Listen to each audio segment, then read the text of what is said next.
When you wake up in the morning and you walk to your local park, or you're in the rural countryside and you go down to main streets or a civic center, you're experiencing the design of landscape architecture. Landscape architects are involved in crafting the built environment and the built spaces that we experience and occupy on a daily basis. They work on the implementation, design, construction, material selection, and aesthetic qualities of these spaces, and they craft essentially the areas and environments that we enjoy and occupy and live in.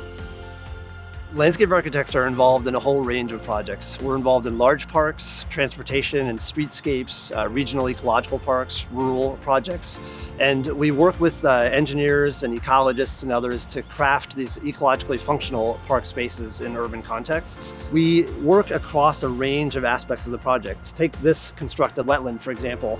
Here we worked with hydrologists, engineers, and ecologists to craft a functional park that has biodiversity value and water-sensitive urban design value. So we worked on the earthwork, the grading, the soil conditions, the plant selection and plant placement, the pathway networks, and we brought this all together to create a public amenity that has a functional value for the city as a water treatment system and ecological park space.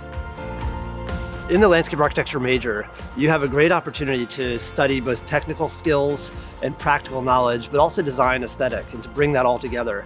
The profession is magical in some ways in the sense that you understand implementation and practical design, but you're also thinking as a visionary about how people want to live in the city. So we work with industry partners to look at what's been built, how it's been built, and how it's constructed. We work with material applications, so we think about the soils, we think about benches and stones and public amenities. We think about plant palettes and also the wildlife that's attracted with the design and construction of these spaces.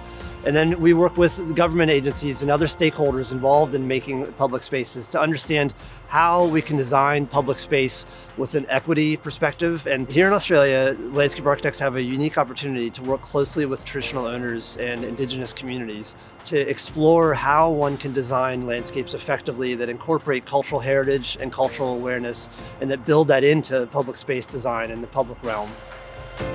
One really interesting part about landscape architecture is there is actually no end in the learning process. The more you explore, the more interesting points you will find. After years of study, I actually find myself more confident and creative because I'm always the leader of my projects, and the tutor is someone who always step back and facilitate me or give me some useful suggestions. So I find I become more confident and responsible person. Once you complete your landscape architecture major, you can go on and do a master's degree and get accredited as a professional landscape architect. You can also take a job and work in council, or you can work with the Parks Department. You can work with large engineering and design firms. You can work with small boutique landscape architecture firms, or even start your own practice. As landscape architects, we're perfectly placed to build and design landscapes that are functional and resilient and provide design value that's long-lasting in the face of climate change.